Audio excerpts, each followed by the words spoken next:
Ang pag-ayo, yara lamang kay Heso Kristo. Ini ang 1233, Radyo DYVS. Nagapalayag sang mensahe sang kaluwasan ni Heso Kristo sa anuman nga panahon. Pinaagi sa radyo kag bag-o nga teknolohiya sa sulod sang 46 ka tuig.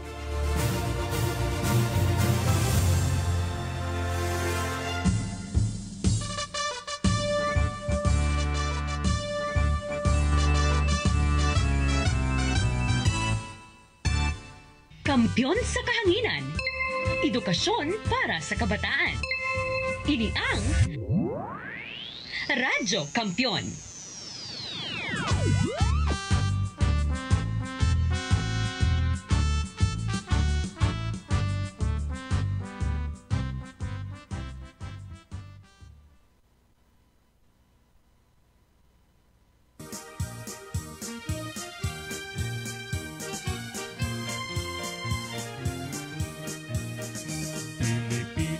Tayo ay magbago upang maging produktibo. Magsisikap natin na positibo, pamilyang responsable at modelo. Ang hals ang ating kasagutan, edukasyon sa lahat pagsisilbihan. Binata, matanda ay pinagbigyan, edukasyon sa pag-angat sa kahirapan. Tambay man kasangbahay itiko, binata, matanda, rebuild bilanggo. Kung gusto kayong lahat mag-aral sa ALS edukasyon na di formal. Ang pagbabago ng Pilipino, ang ALS tumuturo, magmahal kay Kristo, lakas loob, ugaling positibo, puhunan na maging produktibo.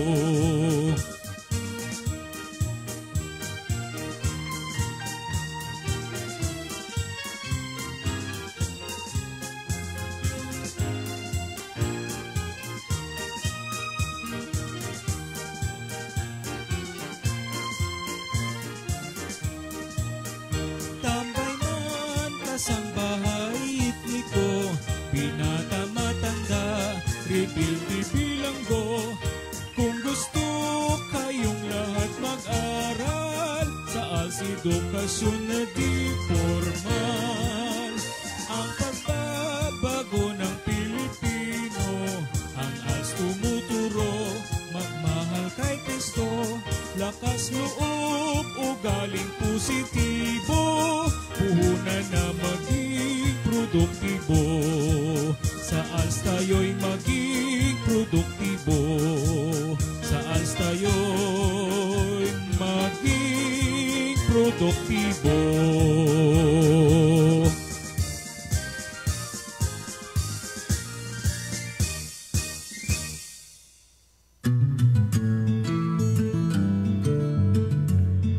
Magandang hapon sa ating mga ALS learners, sa lahat ng ating tagapakinig ngayon sa radyo at nanonood ng ating Facebook Live ng ALS Life Skills Self-Directed Learning.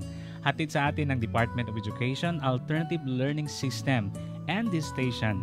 Ang inyong lingkod, EPSA ng Bacolod, Ginoong Mark Philip A. Claridad. Sa ALS, may pag-asa.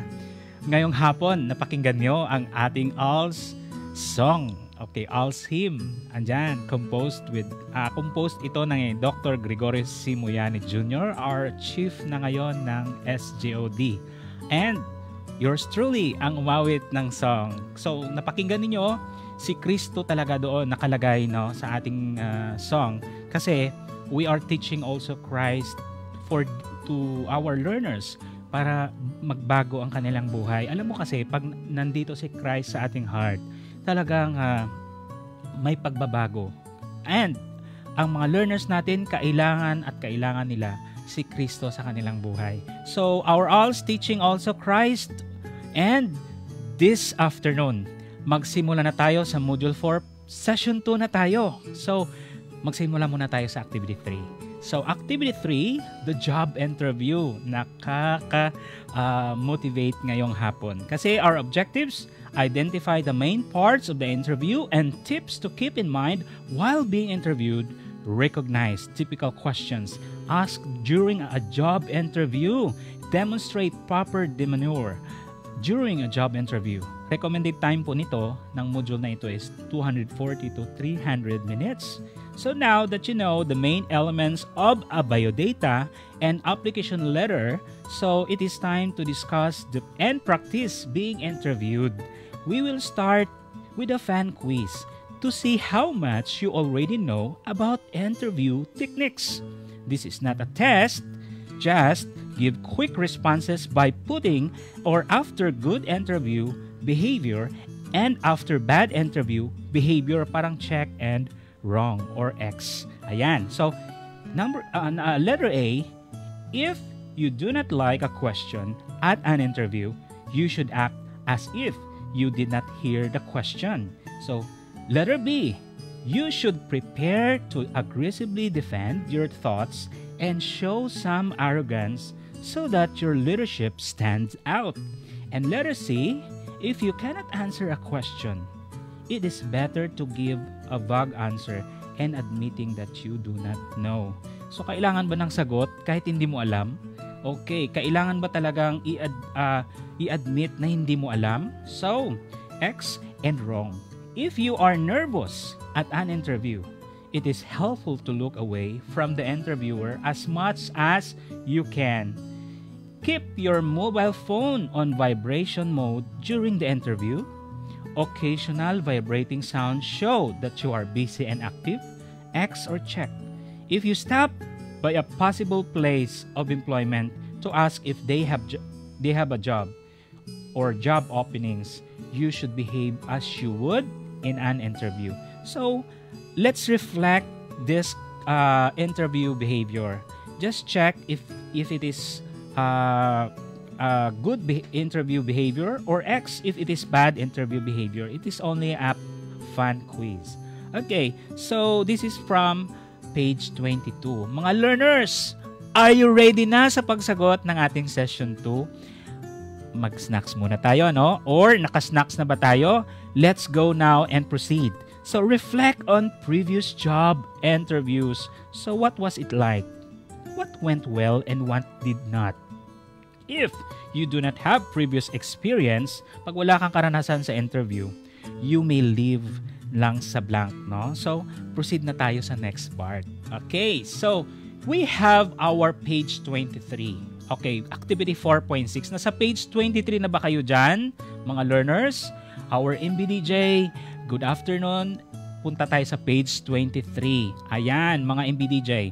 Mga kasambahay, page 23. 4.6, processes and tips during a job interview. Mga learners, our job interview is an opportunity for the employer to find out more about you, your education, work background, interest, personality, and for you to find out more about the employer, business, company, organization, and the specific job to which you are applying.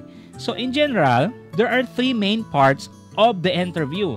Una, meron tayong opening. Ikalawa, meron tayong body or content ng interview. Ikatlo, kailangan sa closing alam natin. Okay, opening. So meron tayong tinatawag na greetings. Alam mong magbigay ng introduction. At siyempre, tandaan, mayroong employer states purpose of interview. Kaya sa application letter, kailangan dyan ang main objective. At alam na alam mo ang goal mo, bakit ka mag-apply ng trabaho. Same with biodata, nilalagyan po ng objectives or resume or curriculum vitae. So we have body. Interviewer asks questions. Magtatanong siya, mga typical questions lang naman tungkol sa iyong sarili. Tell me about yourself, number 1. So next is, what qualities and skills do you have that will help you perform this job? Naalala nyo, module 1, meron tayong qualities and skills. Okay, kung pinag-aralan nyo yung module 1, yung personal natin, meron po tayo dyan ng qualities and skills. So, dyan po, mabibigyan ka ng idea paano ka magbigay ng iyong qualities and skills.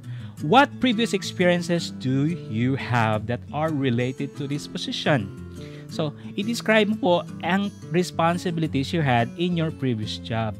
Kaya pag meron kayong mga trabaho, kailangan nyo pong pag-igihan o pag-aralan ang mga responsibilities nyo. Kasi pag next level na po ng trabaho, ay meron po kayong i-recall at ibibigay or i-share sa iyong bagong employer.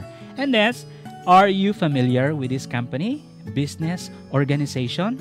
Kailangan pag nag-apply ng trabaho, alamin mo muna anong klaseng trabaho ang applyan mo, anong klaseng company meron sila, alamin nyo kung sino doon ang mga tao sa loob, sino ang manager. Mas maganda pag gumawa ka ng application letter, hindi lang yung the manager, kundi alam na alam mo ang pangalan ng manager. Interesting, no? Diskarte lang po yan. And then, how did you learn about this company, business, organization? Why do you want this job? Yan pa ang isa. Kailangan alam na alam mo ang papasukin mong trabaho. What are your strengths and weaknesses? Kailangan positive yung mga sagot mo. Kahit weakness lang po yan, positive na positive. So, why should we hire you? Bakit ka namin kukunin? Bakit ka namin i-qualified? So, learn about your answer. And don't forget to pray, because God will give you and show you the best answer. So once the interviewer is finished asking question, she might ask you if you have any particular questions about the job or the organization. Punta tayo ng closing. Ano kayang panapos natin?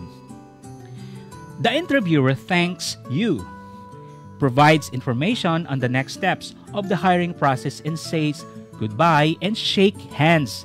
The interviewee also thanks an interviewer and expresses an interest and enthusiasm regarding the next step. If the interviewer does not have copy of the resume with your contact information, make sure to provide one before leaving. Yan. So, your contact number is na number one important. Ikalawa, yung shaking hands. Ikatlo, yung eye-to-eye contact. Diyan po malalaman how warm you are in shaking your hands, how interested you are in applying the job. So, punta tayo ng page 24. Before the interview, learn as much as you can about the organization or business to which you are applying for a job. What do they do? Where? Size? Who are their clients?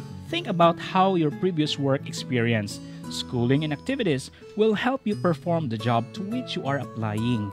Dress appropriately. Kailangan po talaga magbihis ng maigi. And neat and clean clothes and shoes. Allow plenty of time to get to the interview. Bring copies of your resume and list of references. Sa references kasi nandoon ang pangalan, address, at phone numbers. Talagang tatawagan sila. Kaya, kailangan po may mga witness din sila kung anong klaseng tao meron ka o ang iyong pagkatao mo, yung attitude mo, or yung previous records mo sa trabaho. So, kailangan paglagay ng references, alam na alam mo ang makikilala ka talaga ng iyong references. And if you invite them as a reference, kailangan mo pong mag-ask permission.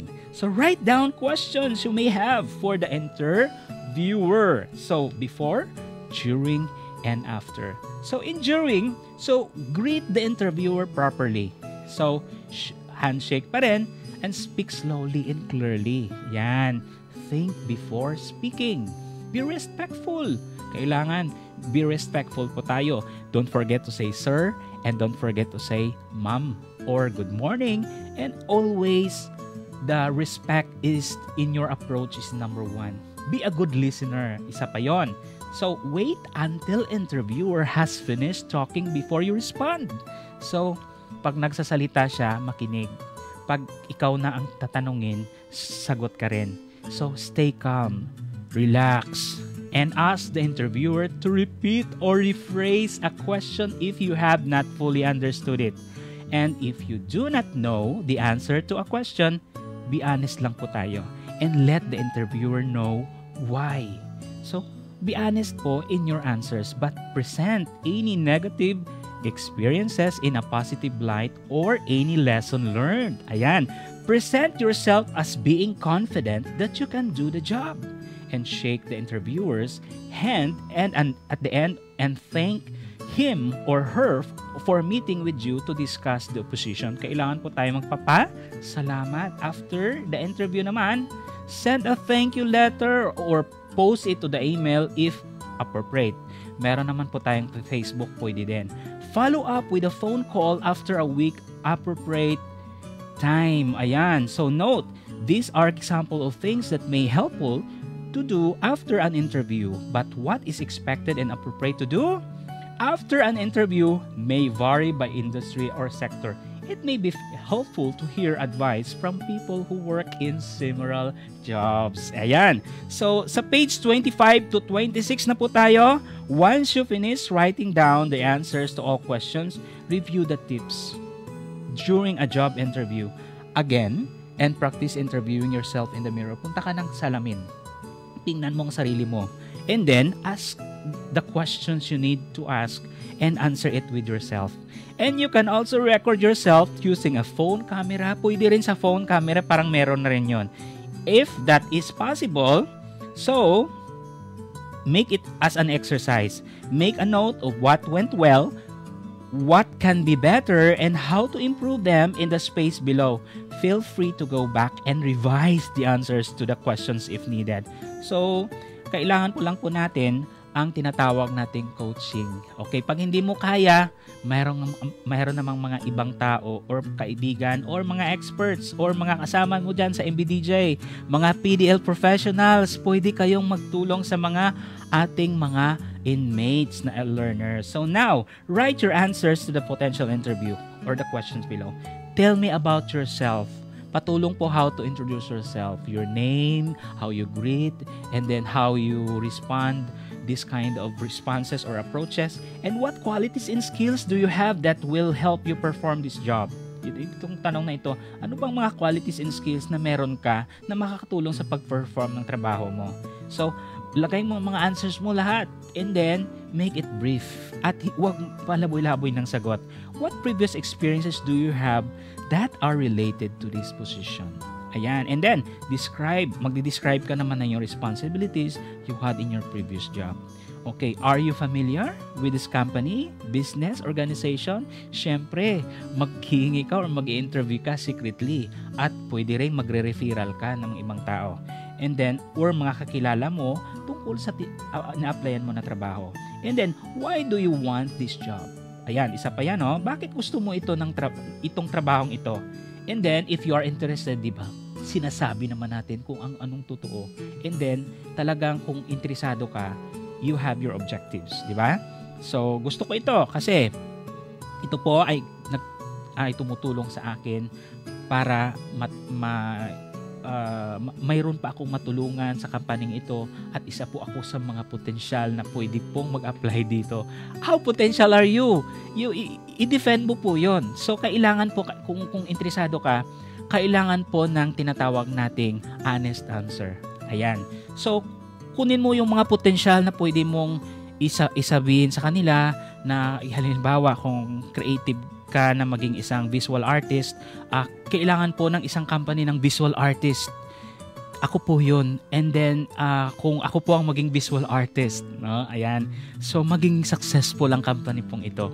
Kasi ako po ang kailangan nilang nyong i-hire. Okay. So, ano yung mga qualities na pwede kang i-hire? So, sabihin mo, andyan sa Module 1, may mga qualities dyan. Masipag ako. Ano pa doon? Mga qualities. Magaling akong mag-visual artist. Okay. Ano ka kagaling?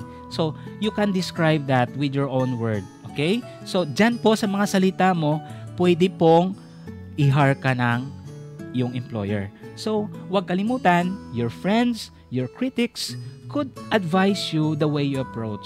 Hindi po kailangan na sariling ideya lang po ang ating sasabihin. So, what are the questions about the job or the organization that you may ask? What are the questions about the job or the organization that you may ask? So, these are the questions na mga tips na pwede nyong gawa ng sagot at pwede nyong ihadol sa mga friends and families. Baka meron silang magagandang sagot. So, pwede nyo silang gamitin as an instrument to answer the better way. At hindi naman mahaba, pero brief but very nice answers. Ask a family member or a friend. Punta tayo muna sa think about it. Page 27 na tayo to 28. Ayan, mga learners, mga MBDJ learners. Ask a family members or a friend to be a practice partners for the job interview. Okay, magtawag ka ng mga partners mo or mag-group chat na ulit tayo. Kailangan may stable partners ka dito kasi hanggang module 1 to 6. Ang maganda lang kasi sa MBDJ, marami kayong mga friends sa loob. May mga PDL of professionals kayo sa loob. May mga IWD kayo sa loob. Pag hindi nyo naunawaan, meron pong mag-assist na pabigyan kayo ng mga hints. At meron po tayong mga module na self-directed. At alam na alam po ninyo yun at ipasalin lang po sa wikang Filipino sa mga kasama mo dyan sa loob. Kaya hindi po mahirap ang pagsulat o pagsagot ng ating mga questions. So, show your interview partners the details of the job and example interview questions that they can use.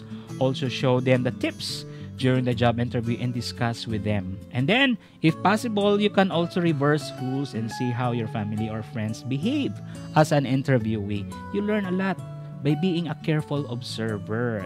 Don't forget of being an observer. So, reflect po natin on how you did in the second round of interview with a family member or a friends as an interviewer. Kailangan po natin ng critic.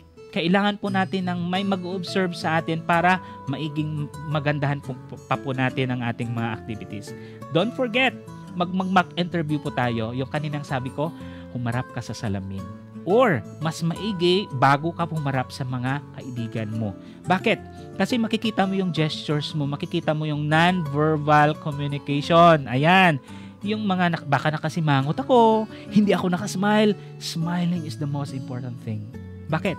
Kasi doon po ay nagbibigay ng good vibes. Ayan, sa smiling pa lang po, nagbibigay na ng good vibes. So, doon po, naging positive na po ang employer sa'yo. Kasi, you're smiling your face. Pag nakasimangot ka, nako, 100% hindi ka tatanggapin. Ang suplado mo. Ngayon pa naman, public service is the most important thing. Kaya, let's be most accommodated when it comes of service. Show your interview partner the details of the job and example interview questions that they can use. Please be prepared that the interviewer might ask questions outside this list and you will have to think on your feet. Be respectful lang po at all times and do not be late. Be punctual and think you did well. Tama ba? Okay, if appropriate, you might like to send a thank you letter by post or email. Don't forget, pag natapos yung interview, may mga feedback po tayo, pero anumang feedback na matatanggap natin, kailangan lang po nating magbigay ng thank you letter. Excellence is not a gift, but a skill that takes practice. Tandaan po natin, practice makes you perfect. Now that you had several rounds of practice, you should feel good about your interview techniques. Each time you go into an interview, think about it's another practice that will make you even better next time. Ayan. So let's go now to page 29 to 30. We'll have heard that personal connection will help you find a job. But what if you don't think you know the right people? Take Mel. She is 20 years old. She is on culinary program. She knows she needs to build a professional network but doesn't know how. She doesn't think her family will particularly helpful. Her father owns a small shop and her mother is a housekeeper. None of their family members or friends own a restaurant. How can Mel start to build her own professional relationships? We will now focus on how you can start to meet with employers in real life. By doing this, they will get to know you. And if you apply for a job, they will already know who you are. Totoo po yun. Now that you know the main elements of job interview, you can learn about a different type of interview called informational interview. Have you ever heard about or have been in an informational interview? May mga tao kasi pag hindi siya confident, gagawin niya ang informational interview. May mga tao kasi nga kung siyang tatanungin, hindi niya alam ang sagot. Think about this. This is the best technique. Pumunta ka rin ng ibang tao, professional, ikaw mag-interview sa kanila. Ikaw naman, baliktad. You will ask questions. Sila naman yung sasagot. That's one way you will learn how to answer better and being professional. Read the description of an informational interview below and respond to the questions that follow. When we say an informational interview, it's conducted by you. Ikaw pong magkakonduct nito in a workplace. Tandaan po natin, who is the interview in an informational interview? What does the informational interview get from it? Who is the interviewee in an informational interview? Siyempre, ang company na pupuntahan mo, ang mga professionals din, no? What does the interviewee get from it? Ayan, ang ganda. So, don't forget your letter of invitation. Pag malakas ka sa yung pupuntahan, no? May diskarte dito eh. Pag kasambahay ako, pag may professional akong employer, no? Doon na lang, huwag ka nang lumabas. Yung ama at amo mo, yun naman pala eh. Meron ka namang palang employer eh. Doon ka na lang pumasok. So what are the informational interview? Pag nandoon ka sa loob ng MBDJ, pwede mong gamitin ang mga PDL professionals, IWD, at ang mga kasama mo din sa trabaho, pwede din o makasama mo ng mga professionals na doon sa MBDJ. What is informational interview? A meeting in which job seeker asks for advice rather than employment. Differ from job interview because it is a job seeker who most asks the questions. Try to talk to actual people doing the work you think you'd love to do. There may or may not be employment opportunities available. It can be used to gather information about the industry and career paths, workplace culture, find employment, leads, and expand their professional network. It is also a chance to get advice on your career from someone who has walked similar professional path in order to help the job seekers decide if this career or company might be right fit. Meron pa dyan, how can I get informational interview? What you will learn in an informational interview? And make a list of people, companies in your community. Sumulat ka ng mga taong nasa paligid mo. You can also interview them. So tandaan po natin ang mga question ng job seeker. What kind of work do you do? How did you get into this line of work? What do you like the most about it? What is difficult about your work? What types of job would someone do in the first 1 to 2 years of this career? How can someone prepare to join this field of work? Do you know work opportunities, places I should look into, or people I should talk to? So reflect on your mock informational interview. Pwede pong mag-mock. Pwede ka rin po mag-practice. That is what we call mock. Ayan. Mga kakilala mo lang or mga friends mo, pwede mong gamitin sila. And then we have now how to conduct yourself during an informational interview. Nasa page 34 po tayo. So, basahin po natin ito before, during, and after. Ayan. So, sa activity 4.10, informational interview form, don't forget to read the questions and you can practice with your own. And meron po tayo sa page 37 and page 39. Basahin po natin ito and you can practice. And don't forget to make a separate sheets and use the space, complete any of the written assignments above, and write your thoughts and ideas. Okay, so we have now on page 40 to 41. Don't forget to read. Ayan, and practice this for interview. Our District 1 to District 7. Don't forget our contact numbers. We have all CLC. Punta lang po tayo sa mga CLC natin at doon po magpa-enroll po tayo sa ating mga community learning center. Sa ngayon po ay nag-encode na ng LIS ang ating ALS teachers. At ngayon po ay patuloy po kaming nagtatanggap ng enrollments. Okay, sa ating pagtatapos, huwag kalimutan magpa-enroll kasi sa ALS may pag-asa! Magandang hapon sa inyong lahat.